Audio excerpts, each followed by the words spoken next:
It's about meditation, no matter what is going on. It's like the moment the truth starts to be spoken to you, something is changing. There's like a chemical change going on in your system. That's why I recommend anytime you're in high activity or whatever it is, or you want to get your space in time in the midst of anything, just get, instantly still and make that divine contact, and you're centered and you can move forward with much more power and strength. And also that everything comes to bless me, every single thing. And also John talking about moving into acknowledging the good of the experience that you are right now having. It's like there's gold in the middle, and that's exactly what my talk is about this morning. So this morning my talk is called The Divine Alchemist, and what I'm talking about this morning is that transforming power which we have as spirit to transform any situation, the energy, the dynamic of any situation that we are going into or going through, into the perfection of spirit that we are. And this I would identify as the alchemical power of spirit, which is that dynamic intelligence within us that knows how to transform any aspect of our lives into glorious good. And if there is one destiny for us, as metaphysicians, as spiritual consciousness, I would say that destiny is to lift every experience to a level of magnificent good. Now, we know that in ancient times, the masters of the occult, or the mystery schools, the Rosicrucians, they knew of this advanced power of consciousness, and they fully knew how to use it. So we've heard of stories of turning base metals into gold, and so on.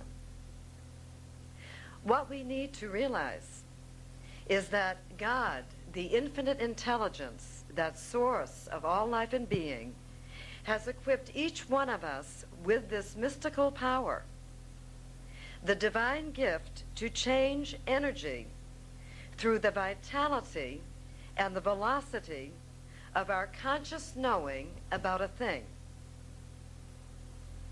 So that means that any circumstance that comes into our life, we can transform a circumstance that may be dark and lackluster in the emotional realms, almost like carbon. The fumes that carbon gives off. You could say that sometimes our experiences are like carbonized. They're giving off a lot of residue of, we still have poisonous feelings surrounding them, still an atmosphere of negativity surrounding them. So this causes us to have gravity, to be kind of carbonized. So these dark and lackluster appearances, we may transform into the radiant energy of primal, life-giving, luminous light. And that is our one and only destiny, being the light of God that we are. We transform everything into the light of first cause to all that is. So in this transforming process, I very often like to use the words, and when I use these words, it triggers my mind to realize my purpose is to turn everything to light. So I like to use the phrase often, God meant it for good. It was meant for good.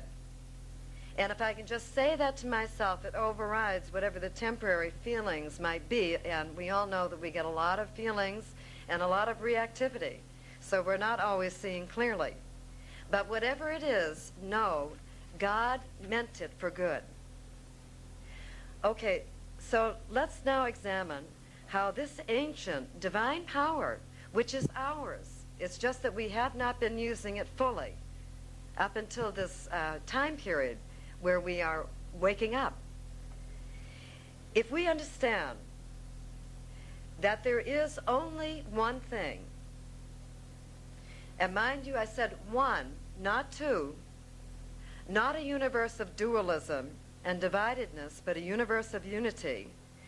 We say there is only one thing, and that is the primordial stuff of God in, through, and as everything that is, the protoplasm of all of life, the stuff of all good, resident in every atom, molecule, activity, experience of being, the breath of God, the stream of divine life coursing throughout all kingdoms of being, the thread, the golden thread, stretching through to the furthest reach of the cosmos. Then that means that that same primal stuff and potential for good is running through the energy of every circumstance and situation we find ourselves in. It's an underlying, ever-present purpose of good. Therefore, we know there cannot be, and there is no final, enduring reality to any idea of pain or lack or limitation. It must be only that we have not been seeing the whole idea. God behind the glimmer, God behind a thing, God in action, divine purpose. So to be a good alchemist, we must consciously begin to recognize this ultimate truth. God within means this for good. There is a great purpose of life going on, something cosmic, something wonderful. Now, from this vantage point where we're open at the top and open to receive of a realization, we have, by being willing to see the truth, we have opened the avenues of mind. Now we are properly positioned in a powerful position when we say God meant it for good, with a mind that can take that energy of circumstance and compress it into gold. A resplendent reflection, acknowledgement of pure life force happening. Now you know that when any element is being changed into another, or being refined or processed, there is pressure applied and a straining out of all impurities. This very same process applies to consciousness, and it is what we do to attain our top goal of freedom from delusions of limitation, revealing at last. And haven't we all been through it, like pressured circumstance, and we say, please, take this cross from me. Please, stop it. It's too much already. But have you ever thought that that was actually the pressure of God acting through that experience to be able to clean out the obstruction from your body, mind, being? So as this process goes on and the cleansing goes on, it reveals at last that pure and untrammeled life of spirit that we are. I am, you are. Radiant spirit. Life of the infinite in action. I want to tell you a story this morning. It's a great story because it relates to this. And really this truth, I've always known this truth, but it came home to me greater than ever.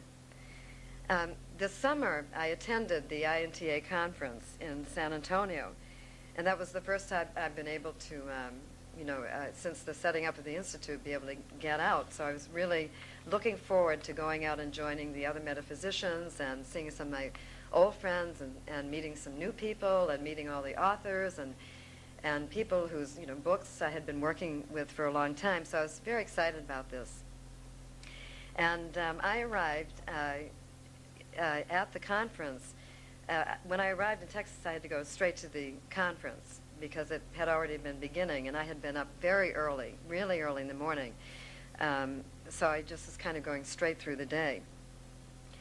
And I was a little physically tired, not emotionally, but my body was a little lagging because I've been dragging it around for a while, right?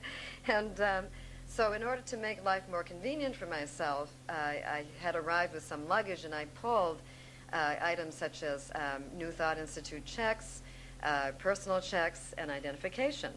And I put all of these identification materials inside a white envelope, an unmarked white envelope that they gave me at the desk of the conference that had conference materials in it. So I thought, well, this will make life more convenient. If I want to purchase some books, I have it right at hand, and I'm not carrying my luggage. So the conference went on, and there were hundreds, I don't know, maybe 400, 400 persons in this room. Okay, and it was great, and it was high energy, and there was lots of talking, and so at the end of it, everybody was very energized, and I left the conference, and I had just this vague, just the vaguest, slightest thought went through my mind, like a feeling that I had maybe, shouldn't I have something with me? But I could hardly even hear it because I was in just a state of so much motion, and I just passed over it, which normally I don't do. So I was very exhilarated, but unusually tired, and I got to the hotel, back to the hotel, beautiful hotel, and started to unpack. And as I'm getting things in order, I see I don't have my things. I don't have my licenses. I don't have my credit cards. I don't have my personal checks. I don't have my New Thought Institute checks. They all seem to be gone. And where was it? So I finally remembered, sometime after midnight, I got home late, and finally remembered that I had left it somewhere, probably on a chair at the conference. So, and that conference was filled with hundreds of people. So after a while, I knew immediately I didn't go into panic because I know enough, I'm clear enough now to know that I'm safe. So I didn't have visions of, monies being stolen or nothing like that. So I was fine on that level. So what happened is I went into a kind of a state of suspension. Rather than reacting and judging the situation and getting crazed about it, I did the right action in terms of calling persons and notifying them, and at the hotel that I had lost it. Keep an eye out for it. Have you cleaned up yet? Yes, we have cleaned up. Did the people from the conference clean up? No, the people from the conference did not clean up. The hotel crew did, and so I figured probably it was on its way to, at the worst, on its way to the trash. But above and beyond that, I realized, as I know enough, I realized something other than what I'm seeing is going on, okay? So I moved into a kind of state of emotional suspension, not opinionating, not judging, just getting quiet, trying to get centered and look at this thing that had happened.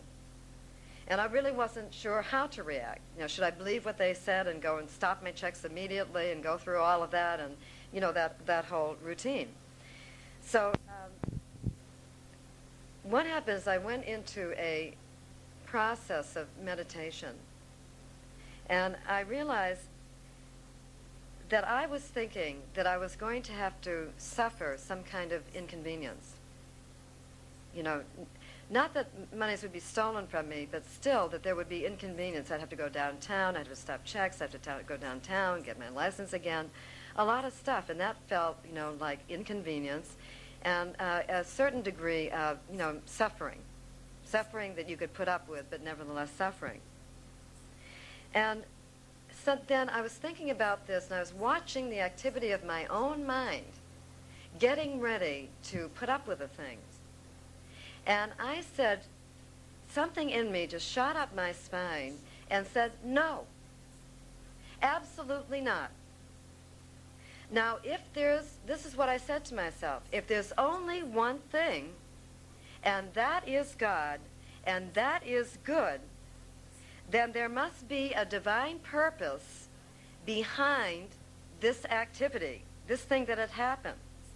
And it cannot be that divine purpose can contain not even the tiniest shred of inconvenience or pain for me.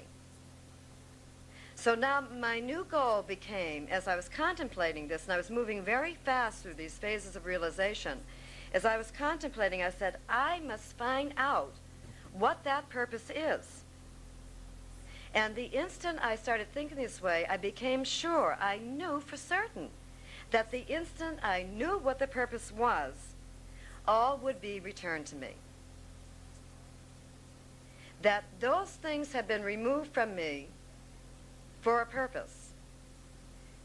When I got the purpose, they would be returned. Okay? And then I said, all right, taking this a step further, if all is God, then all this in some way contains for me not just okay good, not just I made it through it good, you know that feeling? Oh, at least, we have, it's like having an accident and you say, well, at least I didn't break my legs, but your car is trash, right? My great teacher used to say to me, that's not enough. How about getting to the place where you don't have the accidents at all? Or if you do have them, you see the full good behind them. So I said, okay, this in some way contains not just good, not just okay good, but great prosperous increase. Great, thrilling, prosperous increase for me. So figure it out. Through losing checks and ID, I am made wealthy beyond all measure. That was my new equation. Okay? I made an equation. And what I did is one of these mystical secrets. I took the energy of the experience and I converted it to its polar opposite. I've had this realization many times. It's very powerful. Okay, it's polar opposite. As much feeling of bereftness that I could have through the loss of it, I counted that entire feeling and took it along the line of energy to its polar opposite, that it prospers me incredibly, financially and emotionally and every way. Now I'm getting very excited because I'm remembering that I know this truth, okay, because I've lived it before. I'm getting excited, and I'm getting way far beyond, some of the issues that I had earlier on in the first hour of coming out of the shock, right? I'm excited, getting into the new possibility. What is God doing? And suddenly I'm getting it. I'm seeing what God is doing. What God did for me, or the divine intelligence, or great spirit, or life force, gave me a good reason, according to Linda, to speak to every single person at the conference immediately. Okay? Because in the first hour, I had spoken to the bookstore. They had directed me to all the heads of the conference. It had gotten announced, the next morning it was announced from the podium in front of 500 people, or some amount like that. Everyone knew who I was. Everyone. Everyone in the bookstore, everyone knew the situation. And what God had done had forced me out of the mode that I was going to adopt at this conference. Was I'm just going to go, and I'm going to kind of just sit and receive. I'm just going to be a receiver, listening. If I feel like speaking to someone, I will. But in no way did I have in mind this was going to be like a kind of quote-unquote rest period, right? Where you're rather anonymous. That just kicked the life out of that one. And I said, oh, I saw all the stuff I had to do. It's like suddenly there was this dynamic, energy that was created around this event. And I said, I get it, God. you don't want me to be reticent. You want me out there, and you knew that this would do it. And you want all of us to get together fast. So once I realized this, I said, okay, you can give them back now. I get the point, you know. I won't be reticent. I will be out there. We all know each other. The job is done. God's purpose is complete. Now I can have my license back. So by the time I woke up in the morning, this, mind you, happened like, you know, got home 12 at night. This is about 10 in the morning. I realized what had happened. And people were directing me to, like, go to this person, go to that person, tell them, and they'll do this, and they'll do that. And these were persons that I had submitted tapes to before, that I had talked to but not met personally, right? So it was like sealing the connection. It was sealing the connection to have to go through this. So I got the whole point, and I went back to the hotel after the morning's conference, and I got a phone call. No, I sat down and I did a treatment. I said, okay, I know these are coming back to me today. Not being found and sent to me in the mail next week sometime. See, I'm rising in my level of what I'm expecting for myself. First I thought it was in the trash. That's the worst, right? Now I'm thinking someone's gonna find it, and it will be sent to me in New York, maybe, you know. And I keep rising up. And so I did a treatment. I actually sat down and I wrote a treatment. And this was inspired by a woman at the conference who I was chatting with her, a beautiful woman with the biggest smile I have ever seen. And she came right up to me, and she was so dynamic, and we were talking about it, and she stood there and she said, "This is God's universe." She says to me, "This is God's universe, and nothing is lost in God's universe." And I said, you know, I mean, I'm a metaphysician. You know, I know it's God's universe. But then I said, I heard it in a different way. The amount of love that she was generating toward me when she looked me in the eyes and she said, "Now don't forget, this is God's universe and you're entitled to your things. You're entitled to your things." And it went like through me. And I got home and I said to the hotel, and I said, okay, I thought I knew, but apparently I haven't known sufficiently enough that this is really God's universe. God is in charge of every article, every atom, everything that is happening. You know how you can have a belief, those, you know, beliefs and forces out there like ignorance will, you know, bypass it and will go into the trash. That was one. You know, now it's being chopped up in the machinery. But I said, if it's God's universe, then that means that God is in charge, and even if my stuff is on the way to being trashed, God will find a way to prevent that action. God will find the way, no matter what, to get my stuff to me, because that's my stuff, and God knows it. If someone has it and is thinking of using those checks, God will correct that and get that stuff to me, because it's my stuff. And then I discovered, I felt that I was doing a little bit of self-criticism. Usually I'm very alert. And I said, you know, well, if only I'd been more awake, if I'd been thinking, none of this would happen. Okay? Unacceptable. If you want a demonstration, this kind of thinking is totally unacceptable, unconstructive. So I said, no. If this is God's universe, it doesn't matter what kind of shape I am. I can be sleepwalking, but the abiding intelligence is in charge of my stuff and is taking care of it. So I let myself off the hook, you know, and just that thought of punishment could have restricted my receiving, okay? So I did this, and then I sat down, and I did a treatment. I wrote out, because I find that writing out these statements are very powerful. I finished that treatment, and the phone rings, and it's the bookstore. And they're like, you know, screaming and yelling, "We found it, we found it." You know, a man An unknown man came, and delivered the envelope with all your things in it. And I said, well, who is this man?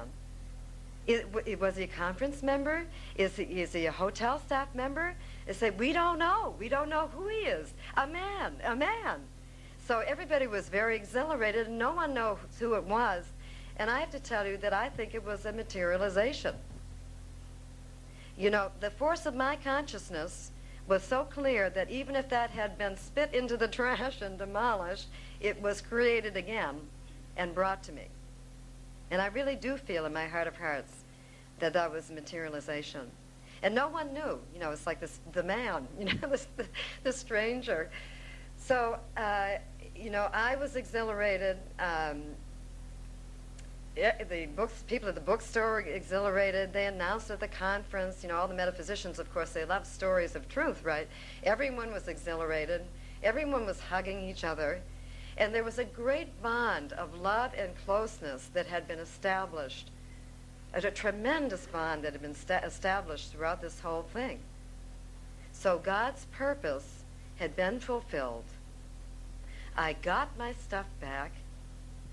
It didn't matter what was going on with me, sleepy, whatever. Still, God was in charge.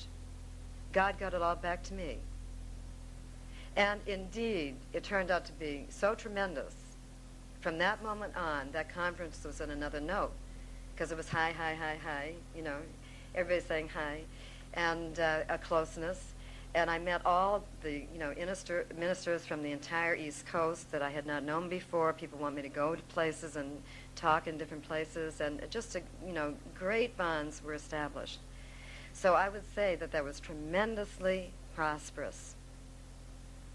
And this is what I mean about alchemy, okay? And now this is not, this is not for weak consciousness, because you have to choose to be alert for this kind of thing, right? You have to choose to sit down and examine yourself so that you don't get swept away with reactivity and miss your opportunity. Okay, so God's purpose was established. And I credit, that to that woman, to reminding me. I heard when she said to me, it's God's world, I said, God wants me, and I don't mean person, I mean divine beingness, unlimited energy, wants me to realize something great about me through this. Okay, so I shall never forget, it's God's world. Now, as a divine alchemist, each and every one of us must come to the point where, regardless of whatever, we only know one thing only. God meant this whatever for absolute, tremendous, prosperous good. And also remember that you must balance the energy of the experience with enough dynamic in its polar opposite direction. That's why I like to use charged words like tremendous, greater. Not just a nice, word, but a charged word, because these are, this energy, these emotionalized words, we're always using emotionalized words. I feel lousy. Well, if I want to feel great, I have to go to the opposite. I feel fantastic. To move that energy through, okay, to affect the transformation completely. And when I do see the purpose, know if you're in the midst of something, say to yourself, when I see the purpose, it shall appear. My good shall appear. When I see the purpose, my good shall appear. Okay? Experiences come only to deliver a divine purpose, not to chain us, not to hold us forever. They are there for a reason, to alert us to something, a great something, okay? So we can facilitate this action by being consciously embracing it. So, and one other thing I'd like to say is that once you have that consciousness of good, once you've attained it, then there is a job of maintaining it. keeping it going, keeping that laser beam of your mind, knowing. For if we slide, every moment that we take to slide back into negative thinking or knowing or prediction for ourselves about anything is a deterioration of that energy, of that which we've set in motion. So we've short-circuited every time we slide, we short-circuit the divine potential. So this does require alertness. It does require conscious commitment. Also, a good thing to say is, it blesses me. It blesses me. In the midst of it, when you're tearing your hair out, say, it blesses me. However you have to do it. Get your mind there fast. And the body and the rest will follow. Your mind can lead. Somehow this blesses me. Reverse the effect. This will be a very short story, then I want to do a meditation for all of us on this. But last winter, there were blizzards, and I had to cancel about, I don't know, postpone at least 10, 11, 12 classes. And at first it was kind of, interesting, what's God up to here? And then by the time it got to like the 6th class, I was sliding into worry. I was thinking, well, what about my students? It break the continuity. I was beginning to think, getting into the humanness of the experience. And fortunately, after going into that, and I had been doing some reading, and I said to myself, oh, I see what I'm doing. I caught myself sliding into just the slightest bit of negativity. And I reversed it. I said, no. I said, this apparency of delay blesses me and the Institute and everyone in it completely. It enriches us completely. And right immediately after that, there were a couple of new students came in, which was great, who wouldn't have been able to come into the class had I been already too far in process. So that was wonderful. The workshop that had been scheduled, some people who were not able to come, because I had to postpone that, were now able to come. So everything was working perfectly in the tapestry. And I'm very grateful that I didn't get caught up. So we must really be on guard that we don't get caught up, even if things seem to be going on. We must know the timing is perfect. The timing is perfect. Okay? So I just wanted to remind you about that. So let's just do a short meditation on this. So let us go within now to that sacred region of all creation, one with first cause, life, love, expansion, increase, and all good. And let us bring up now, before our inner eye, a circumstance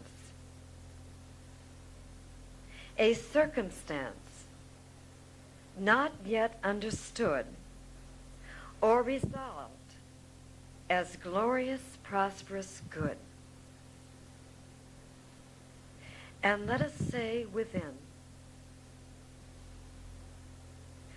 I recognize now thou art God in splendid action on my behalf, past, present, and future. Thou art glorious good on my behalf. You do contain wondrous substance of glorious gold for me. You are my gold mine. And now I say, thou dost reveal to me now thy great sacred purpose of increase. I know thy meaning. I realize thy meaning now. So I am free to prosper forever in all ways of good. All good rushes into my heart center now, expanding me, blessing me, raising me on high, hand in hand, with infinite, great God. Thank you, God. Thou art ever the presence in all. Thank you, I am the greatest alchemist that ever was or ever shall be. I take all you give me, and I turn all of that to the magnificent splendor of radiant good. You'll see there is the I am that I am statement. And let's read this out loud together now, knowing again that as we speak our word, we are establishing something definite for each one of us, just the way we need it to be. Okay, ready? I am that I am. And right now, I declare I am that sublime energy which is one with a high purpose and plan for all of life. I am that power of transformation which converts all that I see, say, know, and do into a golden essence of light. I am the fire of God and the breath of heaven, ever revealing the perfect one at the center, powerful, majestic, and complete. Experiences, lifetimes, and worlds of infinitude pass through my luminous heart chambers now, revealing the ultimate truth. There is only one power, one presence, and one life. I always remember to streamline my consciousness to reflect the crystal clear glory of spirit that I am. I am God's radiant alchemist of eternal being, turning all into mighty and prosperous good in every area of my life right now. It is God's world that I live in, and so it is. All right. So I'll just do a very short closing treatment, okay? Right now, I speak my word on behalf of each individual light of being. I know that each one is right now exhibiting their authority and their command over whatever circumstances they are experiencing.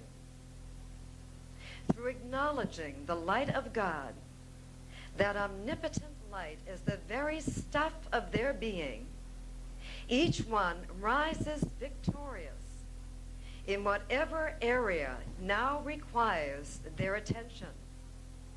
Each one is the comprehension of the perfect wholeness, the intuition of perfect insight, the ability and the facility of perfect right handling of all that is in front of them now. I give thanks that each one is directed according to their individual need in the perfect path of attainment regarding whatever conditions right now. I know that God is all there is, that each being is a power of spirit in action. I give thanks for magnificent results for each one in some particular area of long-held interest and desire. I know that God is all there is.